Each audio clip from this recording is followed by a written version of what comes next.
Hi class. Okay, we're ready for chapter 26. Gosh, though, every time that one of the dogs dies, I just really struggle reading to you guys. I'm kind of glad it's not in front of you guys or I'd be totally bawling, like even worse. Here we go, chapter 26. My new mother had a big black face and a warm pink tongue.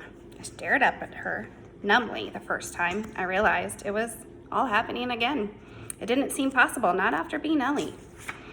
I had 8 other brothers and sisters, all of them black, all of them healthy and full of play. For the most part, though, I preferred to wander off by myself and ponder what it meant that I was a puppy once more. It made no sense. I understood how I would never have been with Ethan if, as Toby, I hadn't learned how to open a gate, and from my days in the culvert learned that there was nothing to fear on the other side of the fence.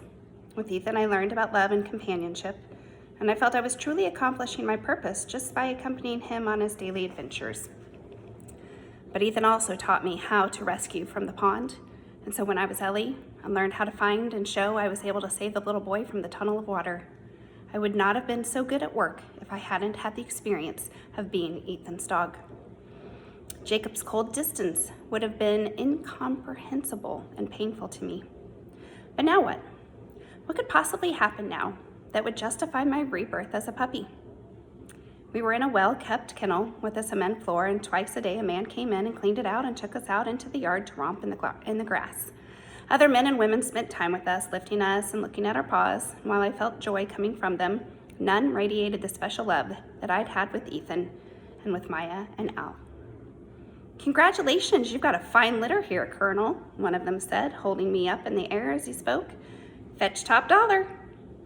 "I'm worried about that one you've got in your hands there," another man replied. He smelled like smoke, and the way my new mother responded to him when he came into the kennel let me know he was her owner. "Doesn't seem to have much energy." "You have the vet look at him?" The man holding me flipped me over, running his thumbs under my lips to expose my teeth. I passively allowed this. I just wanted to be left alone. "There doesn't seem to be anything wrong. He just goes off by himself and sleeps," the one called Colonel replied. "Well, they can't all be the champions," the first man said, setting me down. I felt unhappiness from Colonel as he watched me trot away.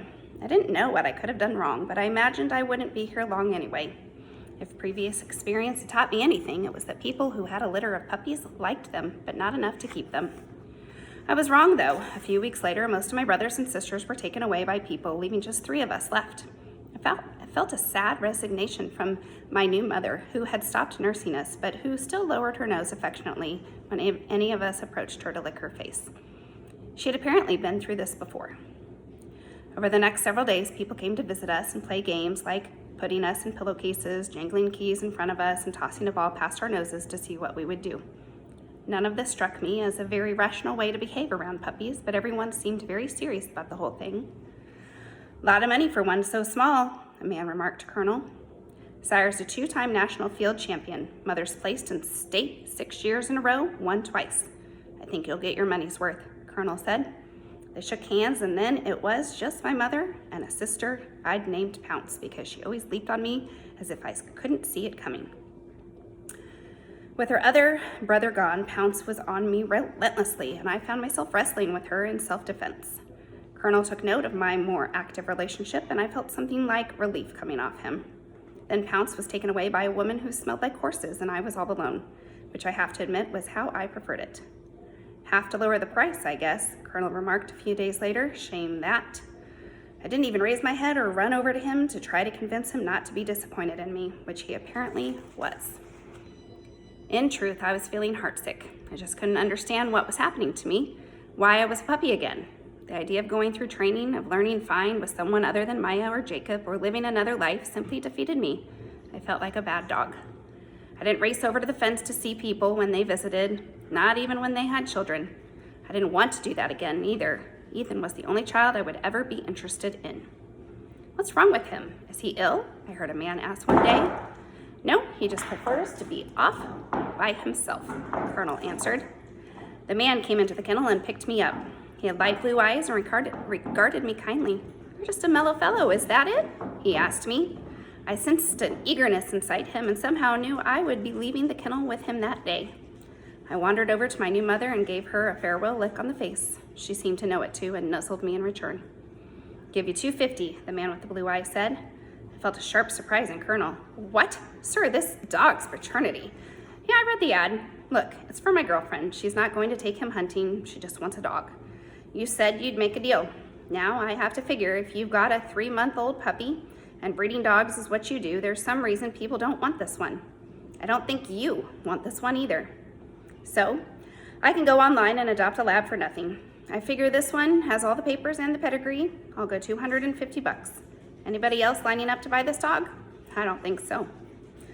A little while later, the man was loading me into the front seat of his car. He shook hands with the Colonel, who was letting me leave without so much as a farewell pat on the head. The man handed Colonel a small piece of paper.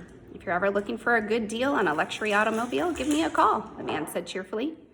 I sized up my new owner. I liked that he was letting me be a front seat dog, but when he gazed over at me, I felt nothing like affection coming from him, but rather a complete indifference. I soon found out why. I would not be living with the man, whose name turned out to be Derek. My new home was with a woman named Wendy, who screamed and jumped up and down when Derek brought me into the house. Wendy and Derek immediately started wrestling together, so I found myself exploring the apartment in which I now lived. There were shoes and clothes scattered everywhere, and boxes with dried food stuck to the inside sitting out on a low table in front of the couch. I licked these clean. Derek didn't radiate any particular affection toward Wendy either, even though he hugged her as he was walking out the door. Whenever Al used to leave the house, the quick rush of love he felt toward Maya always made me wag my tail, but this man wasn't like that at all. Wendy's love for me was instant but confusing, a jumble of emotions that I didn't understand. Over the next several days, she named me Pooh Bear, Google, Snoop Dogg, Leno, and Pistachio. When I was Pooh Bear again, though she soon just stuck with Bear and its variations: Berry Boo, Bear Bear, Honey Wunny Bear, Cuddle Bear, and Wonder Bear. She would hold me down and kiss me all over and squeeze me as if she couldn't get enough of me. And then the phone would ring and she'd drop me to the floor to answer it. Every morning, Wendy rummaged through her belongings, her feelings wrapped up in a rolling panic, saying, I'm late. She would bang out the door and then I'd be alone all day, bored silly. She put newspaper on the floor, but I couldn't remember if I was supposed to pee on them or avoid them, so I did a little of both. My teeth were so sore, my mouth was watering, so I wound up chewing on a couple of shoes, which sent Wendy into a screaming fit when she saw it. Sometimes she forgot to feed me, and then I had no choice but to dive into the trash can for something, and this too caused screaming. As far as I could see, life with Wendy had no purpose whatsoever. We didn't train together, we didn't even walk together much. She would open the door and let me run around in the yard at night, but hardly ever during the day. And only then with an odd fear as if we were doing something wrong. I became so frustrated, so full of pent-up energy that I wound up barking, sometimes for hours straight, my voice ringing off the walls and back at me. One day there was a loud knock on the door. Bear, come here, Wendy hissed at me. She locked me in the bedroom, but I could easily hear a man speaking to her. He sounded mad. Not allowed to have a dog. It's in your lease. I cocked my head at the word dog, wondering if I might be the source of the man's anger. I hadn't, as far as I knew, done anything wrong, but all the rules were different at this crazy place, so who could say? The next time Wendy left for work, she broke the pattern, calling me over and sitting me down. She seemed completely unimpressed that I knew how to sit on command without being taught. Look, Bear, you can't bark while I'm gone, okay? I'll get in trouble with the neighbors. No barking, okay? I could feel sadness at the edges of her feelings and wondered what it was all about. Perhaps she was bored all day too. Why didn't she just take me with her? I loved car rides. I barked out my pent-up energy all afternoon, but I didn't chew any shoes. A day or so later, Wendy opened the door with one hand and pulled a piece of paper off the outside of the door with another.